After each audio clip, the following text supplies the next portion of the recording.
Hey guys, how's it going? Grumpy Uncle Pat here.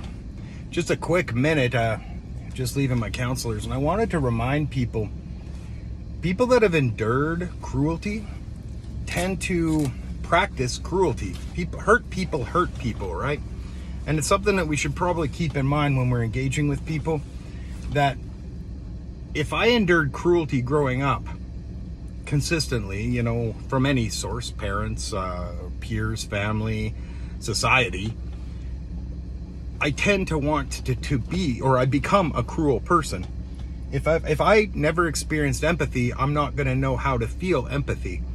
So I think when we engage with different people, even if they're being, dickheads, remember that somewhere along the line, somebody treated them like a dickhead, and they felt either that was how they could scratch and claw to maintain some position on social hierarchies, or they felt that was just how you are. That's how we're supposed to act, even though in our heart of hearts, we're actually fairly sensitive beings, and we've ended up hurt a lot.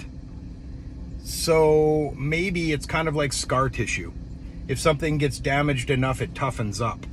So remembering that there's a lot of people out here in society, and this might be you, in some ways it was me, that we grew up being in environments where we had to endure a lot of cruelty, and it hardened us up. And as a result, and this is something I work on regularly, we end up becoming cruel people ourselves, or that we've had a history of cruelty towards others. Or if you're engaging with somebody and they're being cruel towards you, the likelihood that they've endured cruelty is very, very high. And I think that we could do well with remembering that when we engage with other people. It doesn't matter where you're from. It could be socioeconomic pain that you feel. It could be a lack of respect of your perceived identity. It could be any reason that you feel that you've been hurt, or that you're enduring cruelty, or that you've been victimized or oppressed by somebody. And a lot of that, it gets switched around, that you feel validated in doing that to someone else. And I think the whole big deal of healing and becoming a better human being is breaking those chains and those cycles and those repeating patterns when we see them happen. Because a better world isn't created by cruel people continuing to be cruel, by violent people continuing to be violent, by people that were interfered with continuing to interfere with people. A better world can only be created when we choose to break our conditioning and our patterning.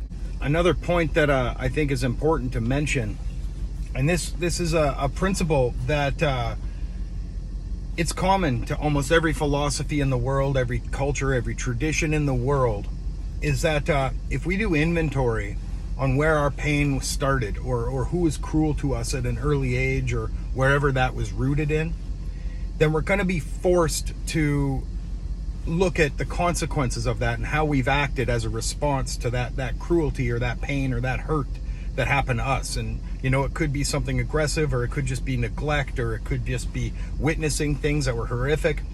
So once you realize that this is where this pain comes from, and I've caused pain as a result of that, the only thing you can really do is just make a commitment not to repeat those patterns. And that's it. And that's the principle of an apology. If somebody says, hey man, you've done something wrong, and you say, yeah, I'm sorry, and you continue to do the same thing, well, it wasn't an apology. A real apology says, holy man, I now understand that I did something wrong, and I'm going to make a commitment not to repeat that pattern. Now, a lot of people have empty language when they say, oh, I'm sorry, I'm never going to do it again. And then they do it again, and they do it again, and they do it again. And the real ticket here, if you're interested in becoming a better human, and this is something I work on too, I'm not like above it, I'm doing it, is making a commitment not to repeat the mistakes you made. Once somebody says you made a mistake, and you have digested, I made a mistake, make a commitment not to repeat that. So yeah, people that endured cruelty likely will be cruel to others. People that endured hurt will hurt others. And keep that in mind when you're behaving with others and when others are coming at you with aggression. That's the root of forgiveness, is understanding this. All right, wish you the best. I got to get to work. Peace, love, and granola, folks. Stay safe.